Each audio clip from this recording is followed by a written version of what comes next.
TRE 2 का paper leak हुआ है, ये तो जांच में आ गया। उस समय नहीं आई ये बात कहीं से, तो हम लोग नहीं बोले थे। हम लोग बिना आधार के, बिना सबूत के कुछ नहीं बोलते हैं। टीआरई 3 का पेपर लीक की बात जब सामने आई तो हमने परीक्षा के बाद ही विरोध किया, आंदोलन तक का आह्वान किया। इसलिए हम ये मांग कर रहे हैं सरकार से कि टीआरई 2 पेपर लीक की भी निष्पक्षता के साथ जाँच हो, और जो भी इसमें संलिप्त हो, पटना के 3 कोचिंग शिक्षक का नाम आ रहा है, उन तीनों शिक्षकों का नाम उजागर हो। मेरा ये कहना है कि जो भी शामिल हो, बीपीएससी ऑफिस के अंदर के कोई हो या बाहर के, जो भी संलिप्त हैं, उन सब पे कठोर कानूनी कार्रवाई होनी चाहिए। और जो भी लोग पेपर लीक या धांधली सेटिंग का फायदा लेकर शिक्षक बने हैं, उन सब को चिन्हित कर बाहर किया जाना चाहिए। बीपीएससी अधिकारी, बीपीएससी ऑफिस में कुछ लोग हैं जो अच्छे हैं, ईमानदारी से काम करते हैं, लेकिन कुछ लोग हैं अमरिंदर गैंग के लोग जो वर्षों से धांधली सेटिंग में है, वो आज भी है मौजूद। टीआरई 1 टीआरई 2 के समय भी थे, आज भी है। तो जब तक उन लोगों को बाहर नहीं किया जाएगा तब तक साफ सुथरा परीक्षा नहीं हो सकती। अभी 3 शिक्षक का नाम आ रहा है ना, तो वो 3 शिक्षक का नाम क्यों नहीं उजागर हो रहा है, क्यों नहीं उस पर कार्रवाई हो रही है? उस पर कार्रवाई होनी चाहिए। और वैसे शिक्षक जो है सत्ताधारी पार्टी के नेता के साथ फोटो खिंचा रहे हैं। देखिए, बिहार में टीआरई 2 को लेकर बीते दिनों कुछ खबरें चल रही थी। यह देखने को मिल रहा था कि जिस तरीके से टीआरई 2 की परीक्षा हुई है, उसमें भी पेपर लीक हुआ है। कई सारे अभ्यर्थी उसको लेकर सवाल उठा रहे हैं, पेपर रद्द करने तक की मांग उठ रही है। हमारे साथ बात करने के लिए छात्र दिलीप है। दिलीप, लगातार अभ्यर्थियों की आवाज बुलंद करते हैं। दिलीप, कैसे देख रहे हैं टीआरई 2 के पेपर लीक? देखिए, टीआरई 2 का पेपर लीक हुआ है, ये तो जांच में आ गया। उस समय नहीं आई ये बात कहीं से, तो हम लोग नहीं बोले थे। हम लोग बिना आधार के, बिना सबूत के कुछ नहीं बोलते हैं। टीआरई 3 का पेपर लीक की बात जब सामने आई तो हमने परीक्षा के बाद ही विरोध किया, आंदोलन तक का आह्वान कर दिया। टीआरई 1 टीआरई 2 में पेपर लीक की बात उस समय तक सामने नहीं आई तो हम चुप थे, लेकिन अब जब टीआरई 2 पेपर लीक की बात सामने आई है तो अब चुप नहीं रह सकते। इसलिए हम ये मांग कर रहे हैं सरकार से कि टीआरई 2 पेपर लीक की भी निष्पक्षता के साथ जाँच हो, और जो भी इसमें संलिप्त हो, पटना के 3 कोचिंग शिक्षक का नाम आ रहा है, उन तीनों शिक्षकों का नाम उजागर हो, उस पर कार्रवाई हो। और उस पेपर लीक में क्या उस समय के चेयरमैन अतुल प्रसाद भी शामिल थे, इसकी भी जांच हो। क्या उस समय के परीक्षा नियंत्रक शामिल थे या कोई और अधिकारी या कर्मचारी शामिल थे? मेरा ये कहना है कि जो भी शामिल हो, बीपीएससी ऑफिस के अंदर के कोई हो या बाहर के, जो भी संलिप्त हैं, उन सब पे कठोर कानूनी कार्रवाई होनी चाहिए। और जो भी लोग पेपर लीक या धांधली सेटिंग का फायदा लेकर शिक्षक बने हैं, उन सब को चिन्हित कर बाहर किया जाना चाहिए। क्योंकि पेपर लीक हो गया तो फिर परीक्षा का कोई मतलब ही नहीं रहा।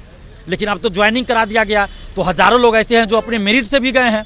तो इसलिए आप इसका सही तरीका यही होगा कि जो लोग ये कहे हैं कि हम पेपर लीक कराए हैं जांच में, तो उन लोगों से पूछा जाए, और भी जो लोग संलिप्त है सबसे पूछा जाए, और ये बात सामने लाया जाए कि किन किन लोगों को क्वेश्चन मिला था, वैसे लोगों को बाहर किया जाए। कौन कौन लोग धांधली सेटिंग से नौकरी में गए हैं, वैसे शिक्षकों को बाहर किया जाए, और 10 साल के लिए या आजीवन प्रतिबंधित किया जाए सब परीक्षा से उसको। हमेशा ऐसा होता है, बिहार में परीक्षा होती है, पेपर लीक हो जाता है, बाद में खबरें चलती है। तो ऐसे में अधिकारियों के वजह से होता है या फिर सरकार की इसमें गलती? देखिए, सबकी है। सरकार की गलती ये है कि सरकार के कुछ लोग संलिप्त रहते हैं तो बचा लिया जाता है बड़े बड़े कोचिंग शिक्षकों को।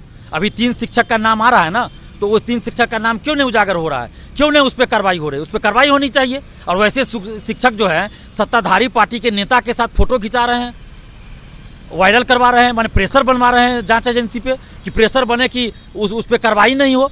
तो ऐसे लोगों पे कार्रवाई जब तक नहीं होगी तब तक पेपर लीक नहीं रुकेगा। सत्ता संरक्षित पेपर लीक करवाया जाता है बिहार में? बिल्कुल, सरकार के कुछ लोग हैं जो बचा रहे हैं और संलिप्त भी हो सकते हो, तो इन सब पे कार्रवाई होनी चाहिए। बीपीएससी अधिकारी, बीपीएससी ऑफिस में कुछ लोग हैं जो अच्छे हैं, ईमानदारी से काम करते हैं, लेकिन कुछ लोग हैं अमरिंदर गैंग के लोग जो वर्षों से धांधली सेटिंग में है, वो आज भी है मौजूद। टीआरई 1 टीआरई 2 के समय भी थे, आज भी है। तो जब तक उन लोगों को बाहर नहीं किया जाएगा तब तक साफ सुथरा परीक्षा नहीं हो सकती। वाले अभ्यर्थियों के मन में संशय उठ रहा है, जो शिक्षक वर्तमान में टीआरई 2 से बन गए, क्या पेपर रद्द हो जाएगा, क्या उनकी नौकरी चली जाएगी इस तरीके से? देखिए, जहाँ पे सामने सब कुछ आ रहा है वहाँ तो आयोग रद्द नहीं करती है, ये दुर्भाग्य की बात है।